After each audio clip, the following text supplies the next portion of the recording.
Down. All right, so let's get the show on the road. Let's begin. So we're going to be starting from where we left off last week, and we're again going through the nuts and bolts of the considerations, the halachic, um, rubric for what exactly is a permitted and a forbidden place for a Kohen to be, specifically as it relates to coming in contact with the dead, coming in contact with the deceased.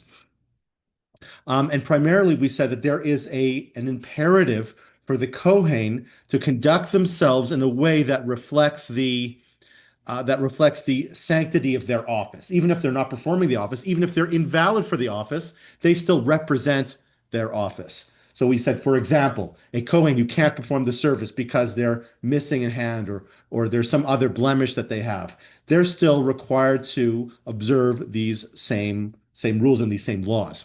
We also said, interestingly, there is one opinion. The halacha does not follow this opinion, but there is an opinion that says that the Kohen's imperative is to remain pure. And once the Kohen is no longer pure, then then you're uh, then you're released of all obligations. We said that was the opinion of Rabbeinu Avram of Post Squares, the Ravid who wrote the strictures on the Rambam. He's the only person who says this. Everyone says it's not so much about retaining purity. If it was all about retaining purity, then many of these rules would fly out the window, especially nowadays.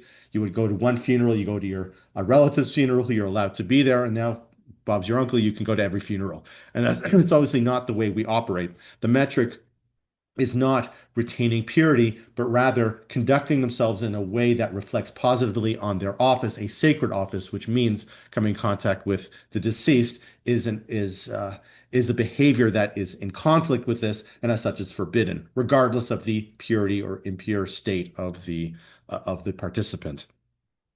But here we're going to talk about different ways in which the impurity can be transmitted. There are three primary mechanisms by which someone can become impure through the contact with the deceased. And these are all the three things that a Kohen is not supposed to do.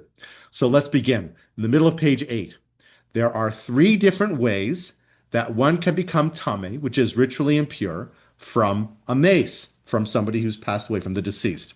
They are maga, which is touching, masa, which is moving. We'll discuss what the parameters are, as well as ohel, or sharing the same airspace, being under the same roof. The word ohel means tent. Yes, thank you. So, what are these three forms of impurity and how are they transmitted? How exactly do they work? Well, the first one is quite obvious. So, we write tumas maga, which is the impurity that comes through physical contact, is written explicitly in the Torah. What does the verse say? It says, Hanogea b'mes, someone who touches the deceased, l'chol nefesh adam, the deceased of a human body, V'tomei shivas yomim. That person will become impure for 7 days. So maga, the rabbi writes, means to touch directly with any external part of one's body, the tame item. So it means it doesn't have to be a person's hand. A foot will suffice. A nose might do.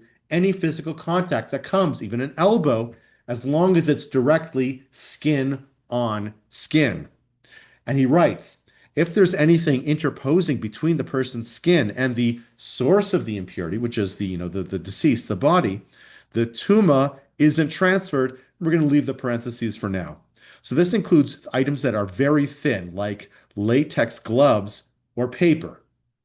So I'm not sure what these gloves that I'm wearing right here would be, as you can actually see the skin through them. Perhaps they're just holes. The holes are enough that it might be considered to be physical contact. But a latex glove, something that a surgeon would use, or a handkerchief, something that's a much denser cloth, that would act as a barrier, and so that the physical contact that the Kohen or whoever it is making with the deceased, with the body, is now separated, and therefore the impurity, at least that we're discussing here, is moot. Now, David Arndt is about to ask me a question about, well, what about secondary levels of impurity that come with regards to coming in contact with that? Is that right? As a mace's clothing considered the mace itself? It's a really good question. Um, It's a really, really good question. I think the answer is yes, but offhand, I'm not sure. So I'm if not I went entirely to get certain. touches the mace while he's wearing clothing, I touch his vest. I'm Tommy because even though there's the vest in between me and the skin, Quite possibly, yes. so No. this barrier has to be like my doing on me. Right, exactly. Yeah. Now, because I mean, I'm extrapolating from some other laws, and perhaps we'll get to that later.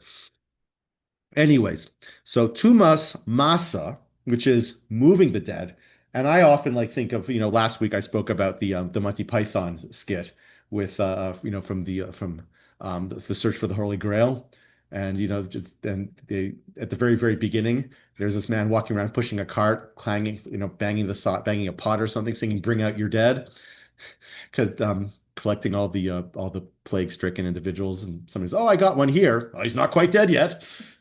I'm getting better. Not dead yet. I'm getting better. No, you won't. Anyways, if you carry on like that, you won't. Anywho, that's the kind of contact that we're dealing with here, where you're not physically making contact with the body, but you're transporting it, you're moving it. So this includes an impurity, even if one isn't touching it. So the transference of the tumah through carrying is learned via what's called a kal v'chomer from nevela. What's nevela? Nevela is a dead body, but it's not a human body, it's an animal body. So you're walking outside and you encounter a dead donkey. Not like we're ever really happy to find one here, but let's imagine that you do. You're walking down the road, you see a dead donkey, and you pick up the donkey.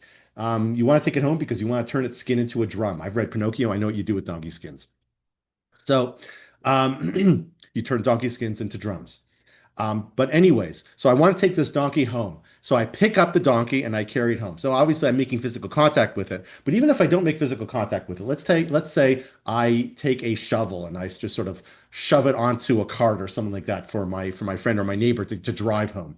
I'm not actually physically touching it, but I'm not physically touching it, but I'm moving it. I'm shoving it over, or I'm even picking it up with a string or with a rope. I become impure, and that's by a nevela. We do not have a verse, we do not have a pasuk that tells us that when it comes to a human body, the same rule applies. That's where a kal v'chomer comes in. A kal v'chomer means that if we can find something that is of lesser significance but has a stringency in law, we can extrapolate and say that something that is more severe or more stringent should also have that same stringency. The easiest example I can think of a kal vachomer is the following. If there's a death penalty for stealing a horse, which is not as serious an infraction as murdering someone, all the more so there would be the death penalty for murdering someone. The idea is that if you can find something that's less significant but has some kind of a severe something to it, a more severe situation would have that same severe whatever it was. And so here we're dealing with mace. Now, what is that? What is something unique about a human body? A human body is that it gives over, it transmits impurity through just even sharing a single roof. Like even without coming in physical contact, yet still you can become impure. We haven't discussed tumas oil yet, but we're all familiar with this at the very least. An animal body does not transmit that kind of impurity. So if a human body is able to give that kind of a transmission, and a animal body can't, then all the more so, the human body should also give over the impurity, even if you don't touch it, through a mechanism that you do find by the animal body. So that's the rationale that we use. It's called a kal v'chomer. And what's also interesting, what's also very, it's also that should be highlighted, is that despite the fact that it's not a biblical verse that teaches us this rule, it's through deduction and logic. The Rambam still says, Maimonides still writes that this is a biblical ruling. This is something that is considered to be from the Torah, a Torah-based level of impurity. So again, masa, or picking up the human body, means lifting the tuma even a bit, even though he isn't touching it, and includes even lifting the tuma item with a string. So if somebody puts that donkey or sort of puts that donkey into a platform, and I'm pulling things up onto the roof, even though I've never come in physical contact. The fact that I've lifted it, the fact that I've moved it, even through secondary contact, is enough for me to be considered to have come in contact with it, and I become impure. Now, included in masa is moving the tame object without it being lifted. This is known as hesed. So the classic example is of hesed is where I'm walking on the path. Let's say I'm walking down the path through our little forest preserve here, and there is a deer that has regrettably been the victim of a coyote attack, and don't notice it, and I step on a branch, and the body is shoved over it, moves, even though I didn't physically touch it with myself. Even the fact that it was just shifted over, that's enough for me to be considered liable, even though I haven't physically picked it up. It hasn't left the ground, just moving it over, just having it been shoved and just moved even in a minute way is enough for me to be considered as though I've come in contact with it, and therefore I am impure. What's that? Sure. Yeah, it's a big discussion in the Gemara whether or not a sheretz has that level of impurity. Yeah. What's that? Can you speak a little louder so I can? The shark's like an insect. It's like everyone flushes dead insects down the toilet. So how is that permissible? An insect is not a sheretz. When we talk about a sheretz, we're talking about lizards, frogs, salamanders. What if you find a dead animal on the highway? Somebody killed a deer. Yeah, go over it. Do you become tummy then? No, there's no tumas ohel by it, but unless you moved it. But the other question is when okay, when we're talking about the deer, we're not talking about a human body. So that's really sort of, a Kohen doesn't have to worry about it. Does a person become impure?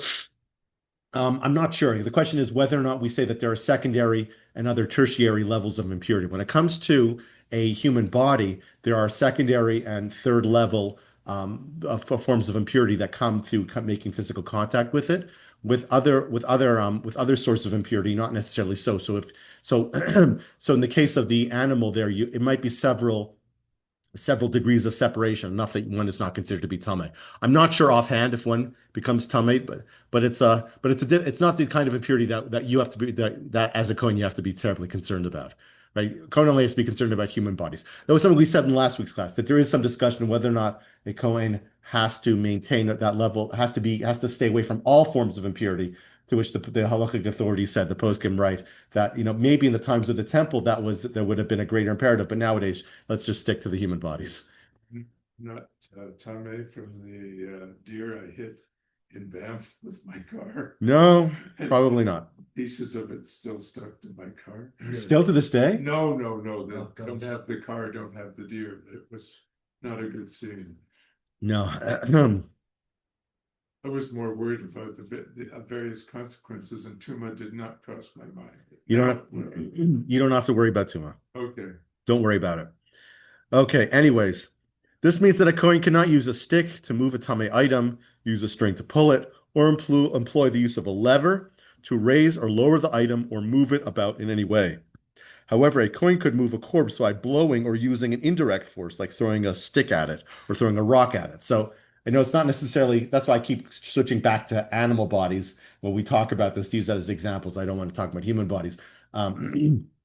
But yeah, sort of, that's actually a discussion that comes up. One of the things that perhaps we'll talk about in another class is what the concept of what's called the Beis HaPras, which is a very, very old cemetery that nobody even knows if there's even a body there. Like somebody buried a body on a piece of farmland, and then the farmer passed away, and generations later somebody comes and builds a home. That sort of thing is the backyard considered to be a source of impurity. One of the things that the Gemara talks about over there is, don't worry too much about it, just blow as you walk. Essentially. It's a Gemara that talks about this. I think it's in Yevamos. But anyways, but another fascinating question. What happens if a person climbs into a rowboat or a canoe and there's a body in the canoe or the rowboat?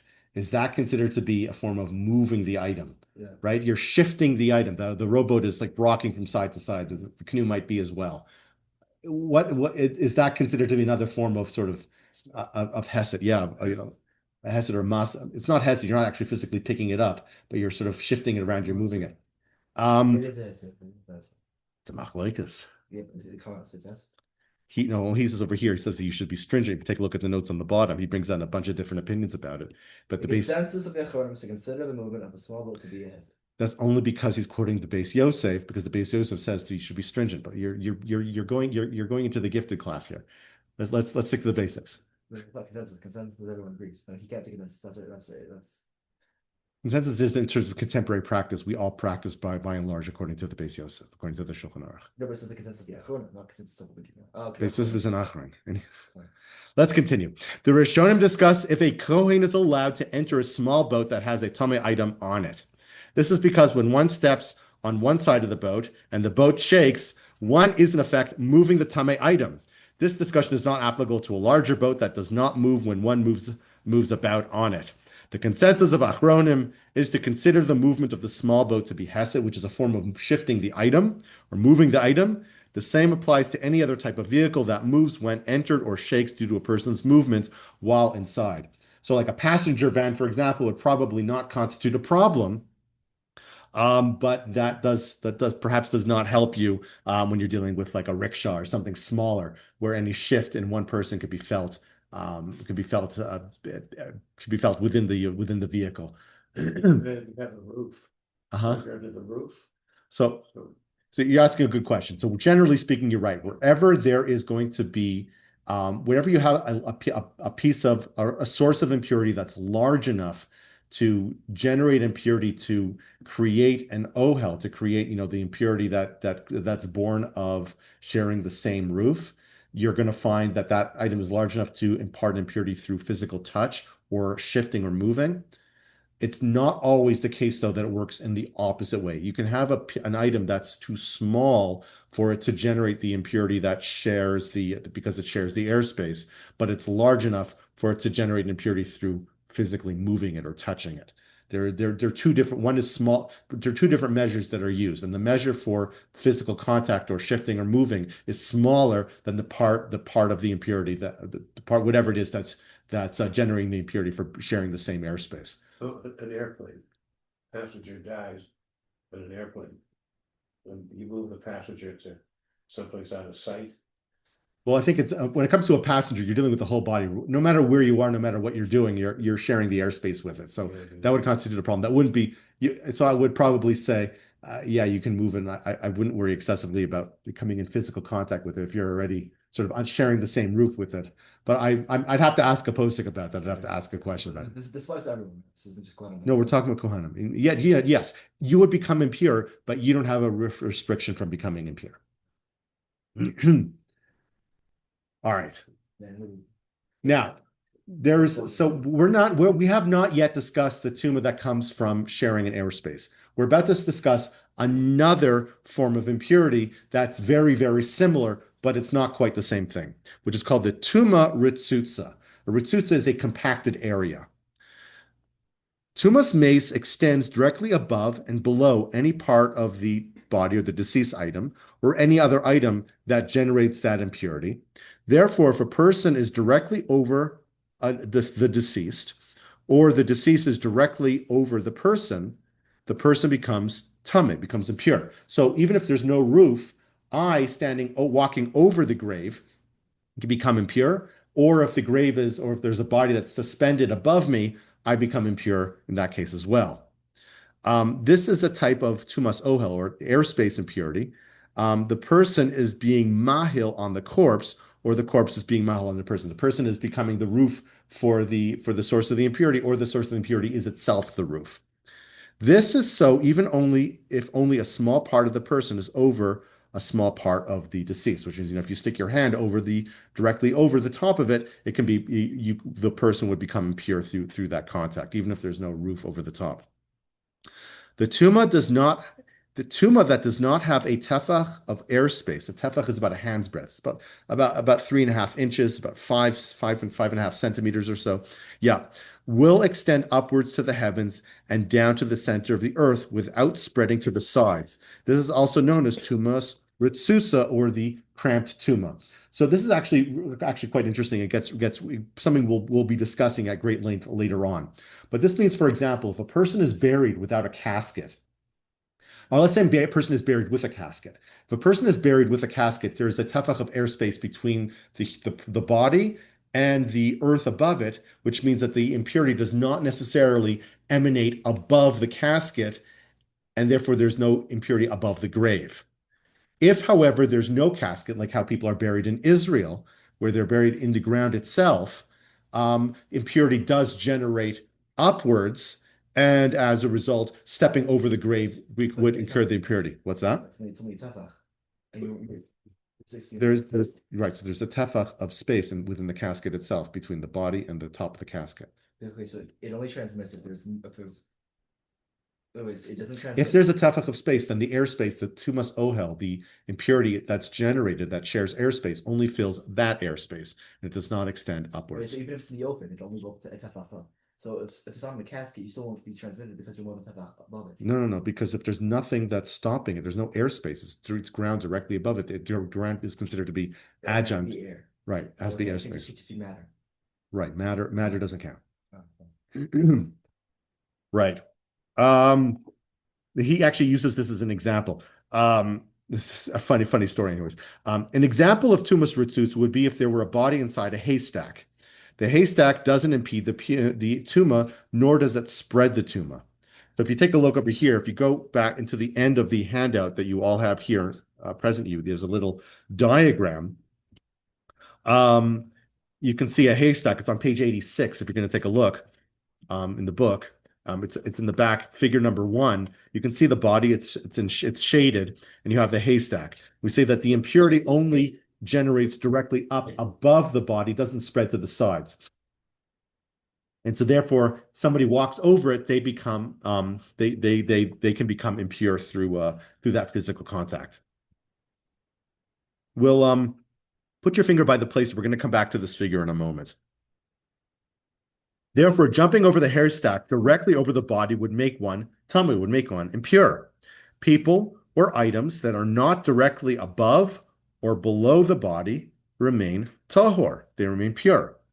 Another example of tumas ritzusa is a body buried in the ground without being placed in the casket. Right? We say that since there's no airspace, the impurity just goes directly above. Tumas ritzusa could also apply within a building. If there was tuma embedded within a solid wall or pillar, which is figure number 2, we'll take a look in a moment, this could lead to a situation where the impurity, the tuma, is totally encased within the support pillar, will travel up through perhaps many floors, and may spread to a room above or below. So if you take a look, for example, here, going back to the figures, figure number 2, this building has a tame item embedded within the support column. You can see the support column is that round thing in the middle. The tuma is ritzuta. It's cramped because there's no airspace above it or below it. It's within a pillar and does not spread to the side. However, when the tuma reaches the 4th floor, as you can see there, it now has airspace above it, and it now spreads to fill that airspace because it now has a roof over the top, and you now have that airspace. You now have that tumas ohel, that impurity that one can contract from just simply being under the same roof, and it spreads throughout the entirety of that floor. However, he says the 5th floor, because it does have that airspace above the support pillar, the floor above it does not become impure because you now have that space that acts as an interruption to block the impurity from spreading further upwards. So there's a big discussion. So let's imagine for a moment that I'm engaged in the big dig in Massachusetts, in Boston, and I'm digging a transportation tunnel, or what Doug Ford wants to do to Toronto. You're going underneath. Let's imagine you're going underneath a cemetery.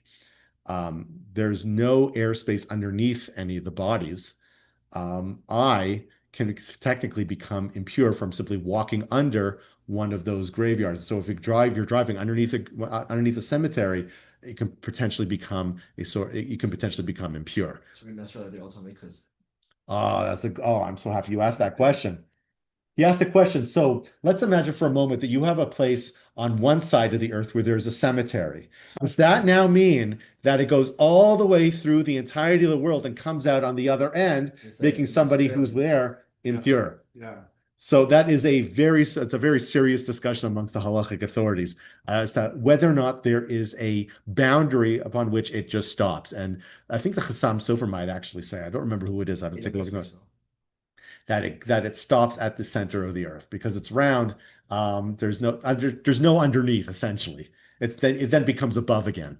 There's no above. So then there's a knock-on question. Well, if there's going to be a knock-on, there's an end point, at least with regards to beneath. Is there an end point above? So does that mean like for the infinite area of the universe, there are certain areas that a Kohen is never allowed to travel? So if you're living in the 23rd, 24th century and you're in your Go to both yeah places, I think. you're Right now. Going the space station. No, but there's more tefach. or airplanes going over cemeteries is another Sure. discussion. But there's more than a tefach of air though. Yeah, you're right. Okay, So- you know, so- yeah, but let's say imagine I'm in a spacesuit. I'm sort of floating around. Or there You die in space. But right, in a that's not just- spacesuit? No. If you die, no, because if you die in the middle of space, then there's no tefach because space isn't airspace. Space considered airspace? I don't know. It's above my pay grade. Above your regular. It probably is not. It's probably probably it isn't. I mean, we don't consider air to be an airspace unless there's actually a boundary, like there's actually a physical substance that has a tefach of space. Right? Okay, no. So from here until infinity, so but there's more than since there's no boundary, that's more than that's more than tefach. No, but As soon as you have a physical structure, it stops. As long as there was some bit of space. That's not the tefach also stop. Like what's the tefach? No, that's It does. It does. Oh, I thought you can only transmit for tefach and it stops. no. It goes up at no. You can be 10 story. You But can the be, boundary only counts if it's more than tefach between it and the bottom. if there's a physical structure above it. There has to be a tefach of airspace in between, and the physical structure there, and then it stops. Right. Yeah, it doesn't stop. You need to have a tefach of airspace and a physical substance, like a roof, to stop it. Otherwise, it just continues going on. Huh?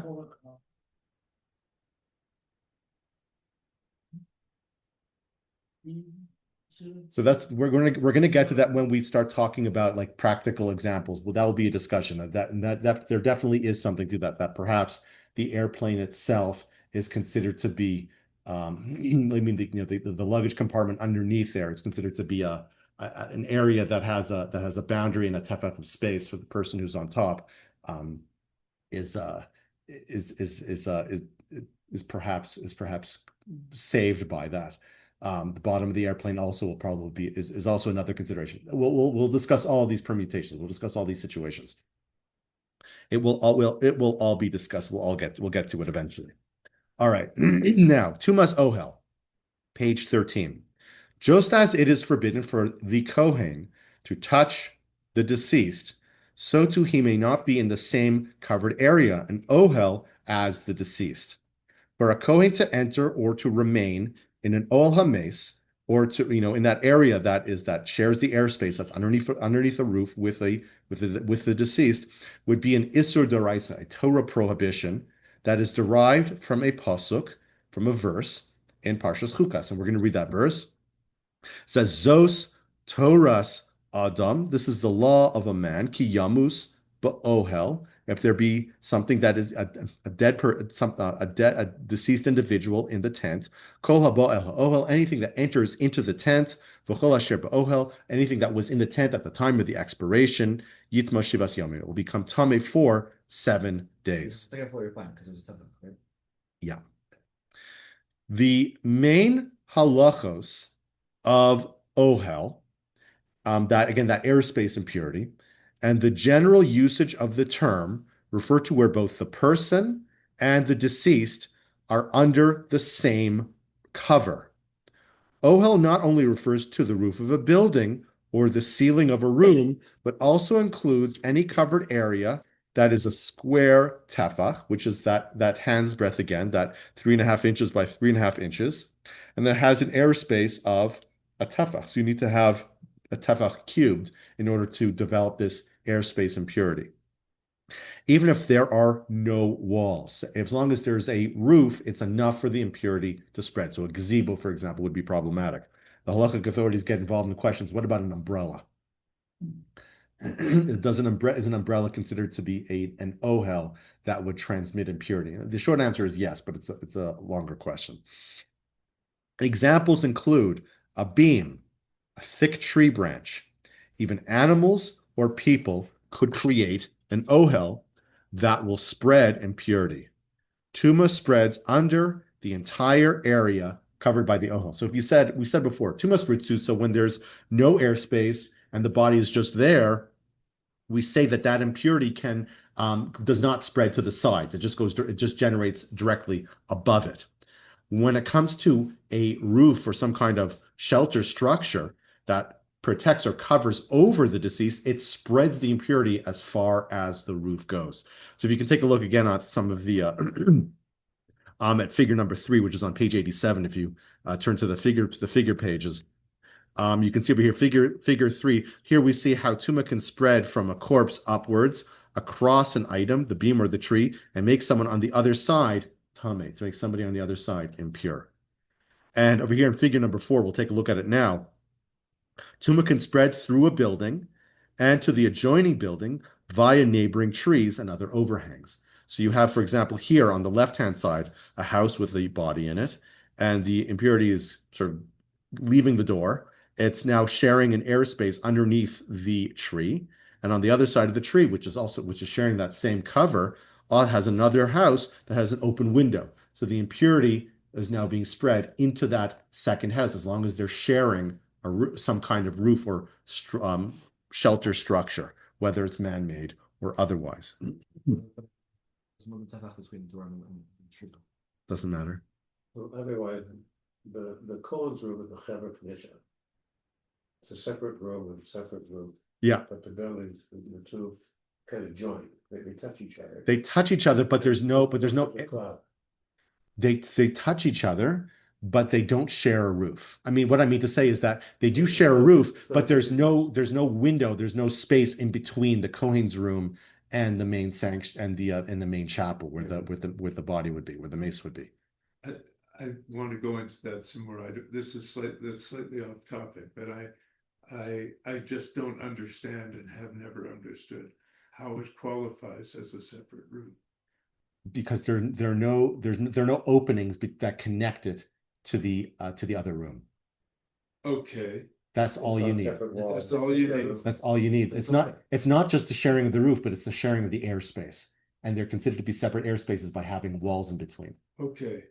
So the wiring, the holes for the wiring, there's build-up. We'll talk about that. But the rule of thumb is, in general, you need a tefach by tefach opening for them to be connected. Okay. And you don't have that. Okay. At most, you have very, very small openings. Okay. We'll discuss that. We'll discuss that perhaps in the class. Because that does come up. I'm not trying to disqualify it. I'm trying to understand how it's qualified.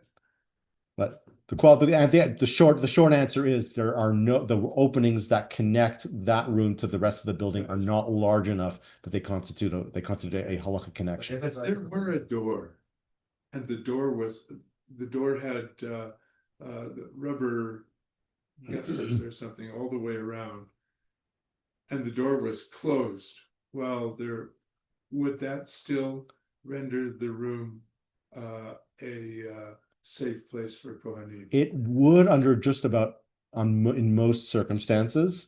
There could be a potential problem, but generally speaking, no. And that's when we get to hospitals, we're going to talk about. We have to talk about how is a Kohen allowed to go to the hospital, because Kohanim do go to hospitals. They have to be able to go to hospitals. Some of them are doctors and they work in hospitals. So we're going to when we get there, we'll talk about doors and how they work within this system. But that's ultimately what it's going to be, is that hospitals now have such rigorous fire doors infrastructure that it's very likely that you'll ever find doors that are open at the same time to connect wherever you are to wherever there might potentially be a body. Interesting. We're going to get to that. Okay. two common issues, okay? Uh-huh. Hospitals and cemetery, driving under trees. Hmm.